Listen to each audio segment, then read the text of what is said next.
Hello, everyone, and welcome back. We're very excited today. I've got a long-term colleague and friend, Jeff Kiplinger, who's joining us today. Jeff is both a scientist, entrepreneur, and most recently, a published author of the book Expert to Entrepreneur, How to Turn Your Hard-Won Expertise into a Thriving Business. Welcome, Jeff. Well, thank you, Laura. It's good to see you again. Yeah, likewise. So how recently are you published? The book actually went live on Amazon yesterday. So we're talking on the 27th of September, and yesterday was the 26th. Excellent. Well, congratulations. Yeah, apparently in the book world, they like to go live on Tuesdays. I don't know why. I'm guessing the data tells them that. Do you know why I bet it is? Is because Tuesday is also the day where people get the most unengaged with work. So in the morning, there's like 3 hours is when other things happen than work. So I bet everyone's on Kindle and downloading. That's certainly always been true for me. Yeah, exactly. So obviously, I mentioned in the intro, you've got a very varied background. Can you give us a bit of an overview of your journey to this point? Sure. Well, I got a PhD in organic chemistry back in the late 80s. And my first, corporate job or my first career-oriented job was with Pfizer. So in the late 1980s, Pfizer was maybe the 20th biggest drug company out there. And I was kind of joining a family crew, but they had so many bright scientists and I loved it there. For my first 5 years, I was in heaven. After that, I felt a little bit siloed and I felt a little bit restricted. They viewed me as a mass spectrometrist, a chromatographer, an organic chemist, and I wasn't getting much in the way of growth opportunities. So I started to chafe at the bit a little bit, and I wanted to start a business of some kind. And when I left in the late 90s, Pfizer was already headed to being the biggest pharmaceutical company in the world. When I left, I had convinced a Midwest company to start up an operation on the East Coast, and I was going to head that. Mm-hmm. That ran until the big recession that followed 9/11. So that was 2001. After that, I consulted for a while, and then I did some real estate development work for a while. Wow, very varied. It was a weird career path, but I always had this idea that it would be great to be able to start some sort of bricks and mortar company. So I had a couple of false starts at that. I had a business partner that I started a company with that ran great guns until he won the Powerball lottery. I mean, you can't make stuff up. No way. Well, I guess my point would be that businesses, they end or they change or they're successful for many times reasons that we don't completely control. What you have to do is set yourself up to succeed. And then you can't just blindly hope, but you have to continuously set yourself up to succeed. So finally, in 2007, I started a company that went operational beginning of 2008, and that was called Averica Discovery Services. And that's where you and I met. Yeah. And Averica was a contract research firm run in the Boston area. And we worked with small molecule pharmaceutical developers all over the world. Mm-hmm. That company grew and grew and grew even through the Great Recession, which was, that's a story in itself. And finally sold in 2016. I stayed for another 2 years. And then I took a year off and then the pandemic, and then I wrote a book. That's kind of the arc until now. Well, it's a very interesting background and there's a lot to dig into there and a lot of themes that you touched on there, which are perfect for us to dive into today. So you mentioned about setting yourself up for success and overcoming some challenges there. Do you think that that's a mindset that is common across all entrepreneurs, the ability to weather the storms, if you like? I don't know if it's an ability or just a tolerance for a certain amount of risk. I mean, I would say you can't define an entrepreneur as simply as somebody who's risk tolerant. There's so many different types of entrepreneurs and so many people I've met over the years. But I think one thing that we share is the confidence or the personal belief that we can overcome challenges. And that does make us a little bit more tolerant of risk. I also wonder if we have been exposed to maybe a little bit more failure than other people in the general market because of the way that we work and approach work, that sometimes in larger corporations, we sometimes expose ourselves to more situations where we maybe don't succeed as well. So we're primed to be more successful when we go on our own. Yeah, but I also think in a big corporation, exposing yourself to risk carries a different weight than exposing yourself to risk in an environment where you're the entrepreneur. If you're in a corporation and you take too many risks, you can get what's the word that I want? You can get labeled as somebody that maybe isn't going anywhere. Or a troublemaker. That's the word that I wanted right there. You've got it. I wonder why I recognize that. You must share some experience someplace. Maybe. So let's talk about your book a little bit. So why do you believe that scientists and technical experts need their own book about starting up a business? I think that scientists are somewhat unique in that we are trained. I remember in seventh grade, the intensity of the training in my very first science class to be completely objective. They started very early with teaching us to write in lab notebooks, right? And the way that we wrote down material, you could not make a claim that you could not support. So everything is about the presentation to an audience that is supposed to objectively evaluate what you say and make decisions. We all know the real world doesn't work that way at some level, but it's so deeply ingrained in us that it's very, very difficult for us to break out of that. And I think that because of that, it's hard for us to create that kind of business shell around the science that we do that represents what we can contribute to a customer, because what we can contribute is a subjective evaluation, and what we actually do is something that we want to claim is completely objective. Objective. Yeah. We have just a mindset that gets in the way. So a common thing that I hear from business owners who started their careers as scientists is the business is going great. We just need more sales. Yes. You crack up about that, but what that represents is a belief that the business is about the science that you do, the innovation that you have, the method that you're following, the quality of your work, the product that you're developing. The rest of it, the sales stuff, is an external thing. When in reality, the business is what you've created around the science that you do in order to bring it to a customer. So the whole role of a business, Peter Drucker said this back, I think, in the 1940s, the whole role of a business is to get and keep a customer, to find and keep a customer. That's the business that you've built around the science. The science is to produce value for the customer. The business is to get that customer working with you and keep them working with you because they're getting that value from you. Yeah, absolutely. Brilliant explanation. And it's funny because I always come across it in the marketing world that clients believe that because the science is so good, people will automatically come. They don't realize that you have to tell them that it exists for them to come. When you read the book, you really understand that need, that you're putting the sales and the marketing piece at the front. From your experience, how would you help scientists to overcome that feeling that marketing is a sort of manipulation? And I think you actually describe it as that in the book, that they feel manipulated. How would you approach that? I do think that they feel manipulated. I think that and this is true of anybody, not just scientists, but whenever you feel that you're in a conversation that turns salesy, you put your guard up. There's a wall that goes up between a customer and a salesperson at some point in that conversation. And it's because the salesperson has turned it to salesy conversation at the wrong time. If you think about the sales conversations that you've had with people you've bought from that worked, right? You've started with some sort of interest in what they do. They've got some interest in what you do. You have a conversation around that. And if there's a problem that the salesperson's company can solve, then usually at some point they jump in and say, this is interesting. This is kind of what we work with. Let me ask more questions about what's the problem that you're trying to solve here. When you get to that depth of the conversation, then it becomes a conversation between two colleagues who are both trying to get to the same goal.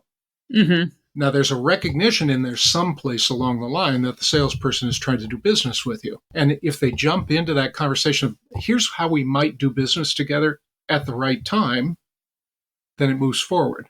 Otherwise, the guard goes up. What I see most frequently is scientists elevated into sales roles in their company. It could be the owner Yes. in the early days, like it was for me and for you when you developed your company. Hmm.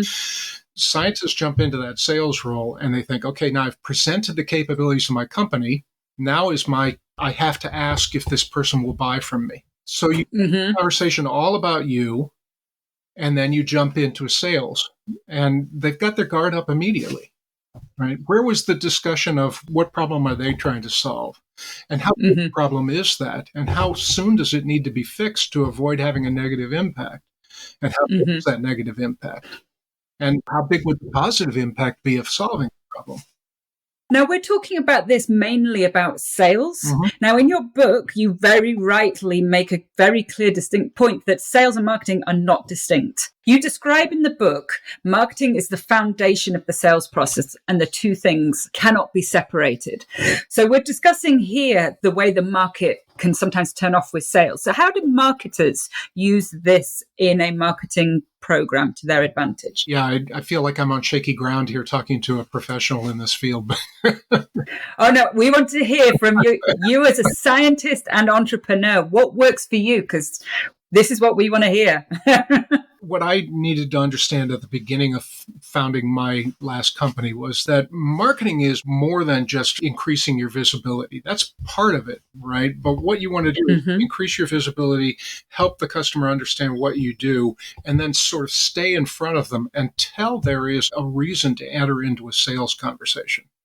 So when I say marketing is foundational, I mean in terms of the timeline of a progression of gaining a new customer. If there's a customer out there, a prospect out there, a person out there for whom I can solve a problem, and my solution has high value, then I'd like to move upwards towards a point where we're in a position to solve that problem. Right? That's completing a sale. Right? Yeah. So I first have to be visible to them. They have to have heard of, in my case, of Verica Discovery, they have to have heard of that company. They have to understand what we do. We're in analytical development. They have to, Hmm. understand that we're one of a number of analytical development resources out there, but maybe we have some specialized expertise. And at that point, if I happen to run into them at a conference, or if I happen to post on LinkedIn and get a comment back, or if I happen to get some other way that I, begin a conversation with them, then I can determine whether there's a reason to move into a sales conversation. And that reason is because they have a problem that I can help identify and quantify and determine whether I can help. So along the way, this could go any direction, right? I mean, it could be, you're not the right fit for us at this time. It could be we're using a different provider, or it could be that I'm not a good solution, and I tell them, hey, you might want to talk to this company instead. They're better for this than we are. What I really like how you've described that is showing the length of time and the amount of work that needs to go into all of those phases to get them down that journey. And I think one thing that scientists, or anybody, in fact, don't appreciate the amount of time and effort that goes into getting somebody to even recognize a brand. So I think there was a psychological study that, for example, says you have to be exposed to an image or a word 8 times before you even recognize that you've seen it before. That doesn't count for you to actually understand what they do. Right. So when you think about that in terms of marketing, you have to put in so much effort for you to be there, to be seen by that person at least those 8 to 10 times to recognize it. And that takes a lot of work. It does. It does. It's something that I think if you're running a company that's the activity of the company is primarily delivering to the customer, it seems like the marketing and the sales are not as valuable. This is, I think, where companies fail to get traction, is that they're not creating a process whereby that exposure to a potential customers is happening. They're not creating a process that guides customers to that point where they decide to do business with you. They're focusing 100% on the delivery of their product or service. The kind of companies that we know and work with tend to like to sell to people that they already know and already know them, and get into this little bubble, and hard to break out of that. Just one quote that I wanted to pull out of your book, which I love. You talk about growth in the face of the business cycle is possible for companies that are well structured, in touch with their markets, which is what we've just been talking about, and regularly measuring performance. Can you touch on that measuring performance piece? What does that look like for you? What would you recommend companies do to do that? That's one where I see a lot of gaps that can be worked through. And when you think about it, scientists are good at measuring things. That's what we like to do, right? And that's what we've learned to do. But we fail to do it in a sales context because we separate sales, marketing. We separate all of that, again, from the scientific services or products that we provide. And that separation doesn't need to be there. You can treat sales and marketing just the same way that you treat every other aspect of your business. There's a process, and you can measure either the results of that process, or you can measure the things, the activities that influence those results. So when I see a sales manager tracking the performance of their sales program only based on quarterly results, for example, we hit our target. Are we ahead of target? Are we behind target? You're tracking a lagging indicator. A leading indicator would be, the number of new contacts that a sales rep makes per week or per month. Depends on what you're trying to sell. There are many ways to measure leading indicators. The thing I would caution against is trying to measure too many things, right? Try and one or two things for each person that become their key number for the near term. Change that later on. We had a client last year that determined that their key metric was the number of first meetings. In other words, if you're at that trade show and you're closing to a conversation, a 20-minute conversation the following week after everybody's been in a quiet office, that's your metric. Measure those interactions. Don't measure the number of business cards you've collected, because that doesn't tell you whether you're going to be successful or not. And don't measure revenue, because that's way in the future. Way too long. Yeah. Exactly. It could be a year before many of the companies in our space receive revenue from a new client relationship. Exactly. And part of the problem is people think about measurement as an after the fact. You are describing it as using this as a signpost so that you can make decisions in real time. And that's the important distinction between lagging and leading indicators. And it's exactly the same with marketing. You can use these KPIs to actually identify, is this working? Can I tweak it? Can I make it better? Or should I be stopping something and not carrying on investing money into the black hole that's not going to convert? Yeah. And it changes over time. Your key measurement, whatever your leading indicator or KPI is, may change as your program changes, because the idea in measuring something that has a downstream effect is you learn that maybe that's not the best thing to be measuring. The whole thing is about optimizing, even optimizing how you optimize and optimizing how you measure. Exactly. And if you're putting this amount of attention into, I don't know, developing an HPLC method, for example, you're optimizing that, and you know how to optimize that. Why are you not putting the same amount of attention into optimizing the way that you market and sell? Exactly. You've built a business. You put a lot of energy and time and emotional input into building a business as an owner. Why ignore the business itself? Oh, I love this. There's some great quotes in here, Jeff.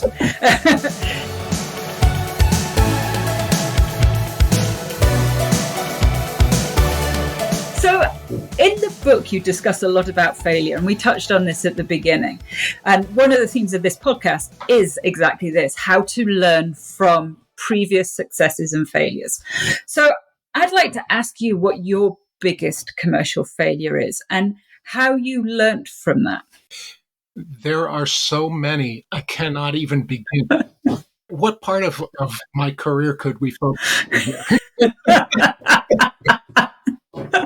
Oh, you are so modest. I love it. Keep going. I want to hear these stories. But that's the point, is sometimes it took me months or even years to get over a failure. But, eventually I did get over it. And, I think that there's a certain amount of resilience in there. I can't claim that I'm as resilient as the next person or more resilient than the other person over here. But I have some level of resilience that allows me to come back from these things. I'll name three really quickly from the experience of growing Averica to the point of sale, right? The Mm-hmm. first was the failure to understand that I couldn't just hire a sales rep and then ignore sales. So I tried this 4 times before I got anybody that understood what I was talking about in terms of, I need a sales program. And I did get somebody Mm-hmm. that collaborated with me to learn how to develop a sales program for Averica. But what was necessary for me to do that was to fail 4 times, which was very, very costly, hiring people and then having to terminate them because they weren't working out. I had to learn how to sell what we were doing myself and then look at the sales rep that I hired as a collaborator to try and design a better program rather than to just hire somebody and say, do it. Mm-hmm. So that was a huge failure and very, very costly. But eventually we did get through that. I found that when we started to take sales training seriously, we engaged with an outside firm and began to learn how to do this better. And I got over some of my preconceived notions about selling being a bad thing and science being the good thing. Yeah, exactly. And I think that this is a common challenge for entrepreneurs because the first few years you are selling, but you don't realize you're selling. You're talking to your network and some buy and you keep going. And it's that point where you suddenly have to grow and you have to grow outside of your little bubble. And as the entrepreneur, you do have to do that yourself. But at what point do you bring in that external person and how do you bring them on board? We see that failure across so many of our clients. We went through it exactly the same challenge. Yep. Nobody can sell your product and your company as well as you. Mm-hmm. And so it's always going to be a challenge. Because you have that knowledge, you have to create how you're going to sell your product or service out of that knowledge. Yes. Your input is critical. There's no such thing as sales being an external thing to the expertise that you bring into the business. Yeah, absolutely. Excellent. So, Jeff, thank you so much for sharing those failures. I really appreciate it. Now, I'd like to go into a little bit more about the marketing that you have employed at some of your past companies, probably Averica. Obviously, we've talked about measurement being critically important, but what kind of role analytics, marketing technology, and data played in the marketing at Averica for you? Yeah, it was something that we didn't really take a careful look at until I hired a very, very talented young woman named Olga Torres, who I think you know. Possibly. For those that don't know, Olga is my business partner at Covalent Bonds. So Olga turned out to be a genius at looking at these kind of things. And what I didn't realize at the time were there were so many tools out there where you could look at the relative performance of companies in the, let's call it the digital marketing domain, right? Because as a smaller company, we were at the time we sold less than 5 million in revenue.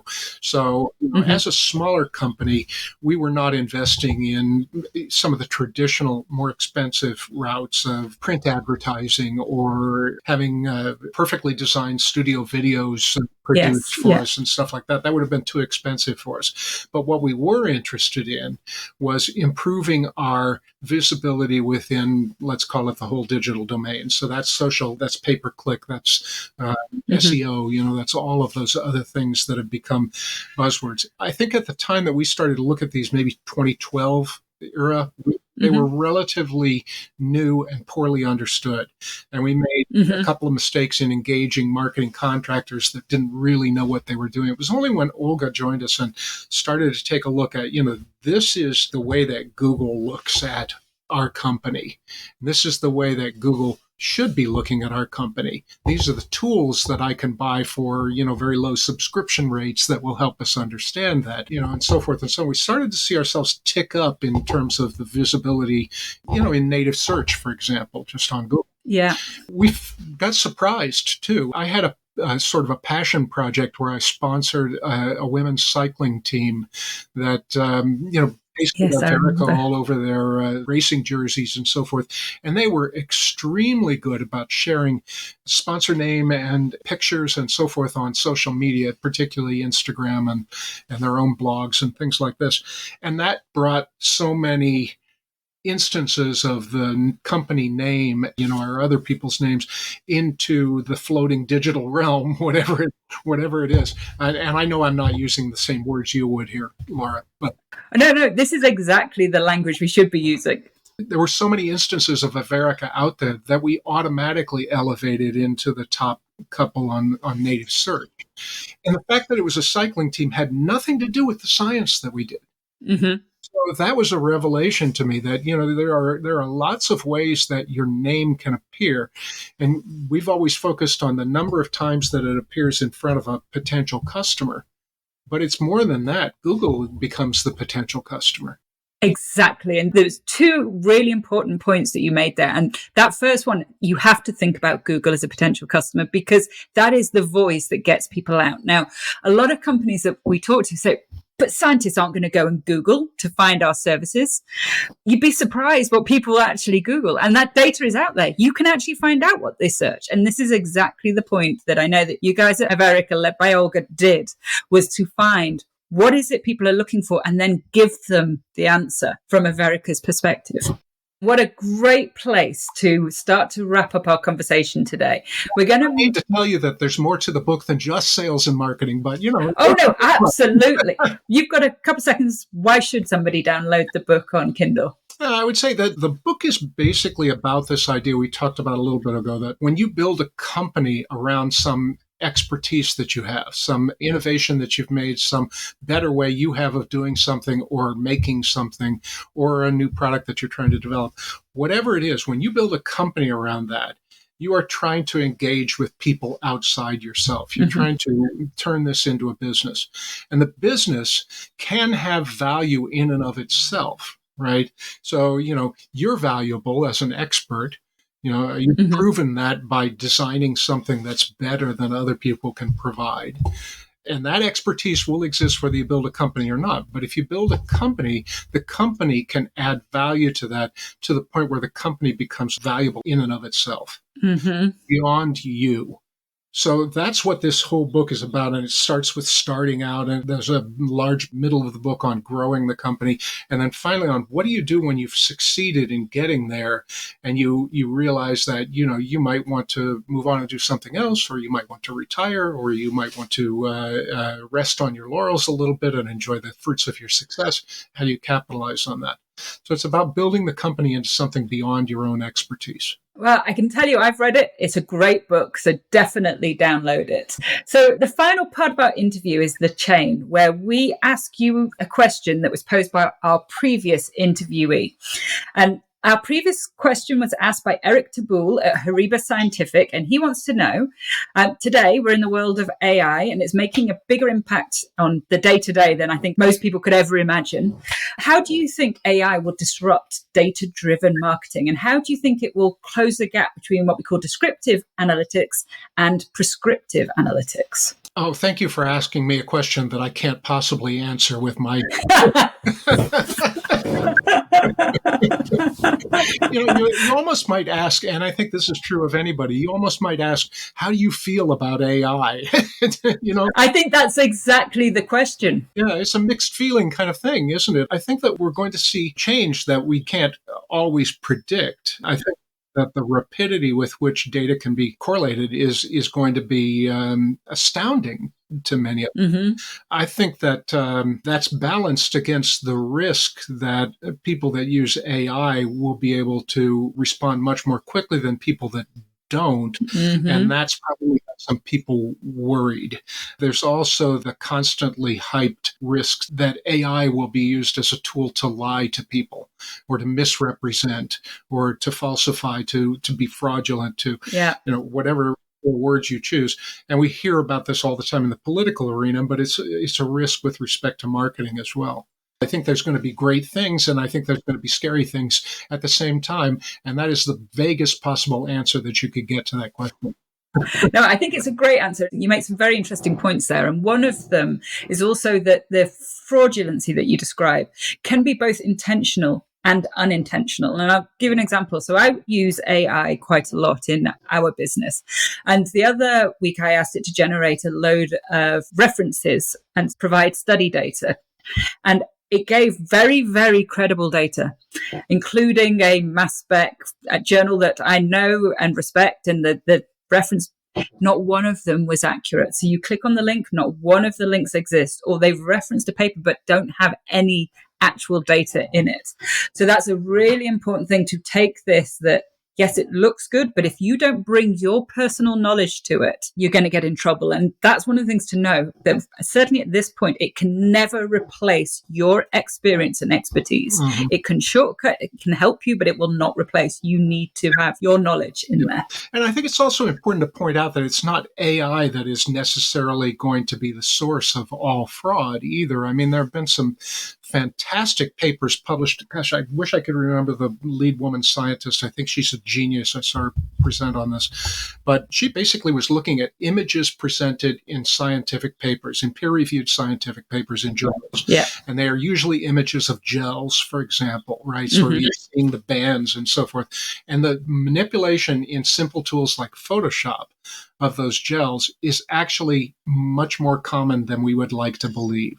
She's got some phenomenal statistics, and it's in the tens of percentages of papers, right? Crikey. You know, single digits to the low tens of percentages. So it's pretty phenomenal that people are manipulating these things. And I'm sure that at some level, whoever's doing this thinks they're doing it to make a point about what they're observing in the data. Yes. But the result is that they're actually committing fraud, probably usually at a low level, but it's cumulative, right? So yes, AI can do that too, and probably much, much faster, but it's not like it's not already happening. Yes, exactly. This is a whole topic that we could go into in much more depth, and we are running out of time. So I'm going to ask you, if you could ask your peers one question to learn from their experience, what would it be? I guess the question that I would ask is very, very simple. Do you feel that your expertise that you've accumulated over the years of your schooling, your career, your graduate work, whatever, is more valuable inside of your present role, or is it more valuable if you set up a company around it? Ooh. And I want to know statistically how many people out there are feeling that. Because I do run into this quite a bit, that people say, you know, I've been doing this inside of, you know, in my case, Pfizer, you know, early days. I've been doing this inside of Pfizer, and they just keep giving me a 3% raise every year. But, you know, I see the value of what I'm doing increasing and increasing as we have impacts on the way the organization works. How come I don't take this on the road? Fascinating question. Well, I will be putting that to my next interviewee next week. And when we get the answer, I'll share it with you. But Jeff, this has been an absolute pleasure. Thank you so much for all your time and sharing all of the stories and insights. And the book is available on Amazon. We will put a link in the show notes. We will also have a look out for some of those papers that Jeff mentioned and put some links to those as well. If anybody wants to reach out to Jeff, I'm sure you can find him on LinkedIn, and he'd love to chat. Thank you so much. It's been an absolute pleasure. The pleasure was all mine. Thank you, Laura.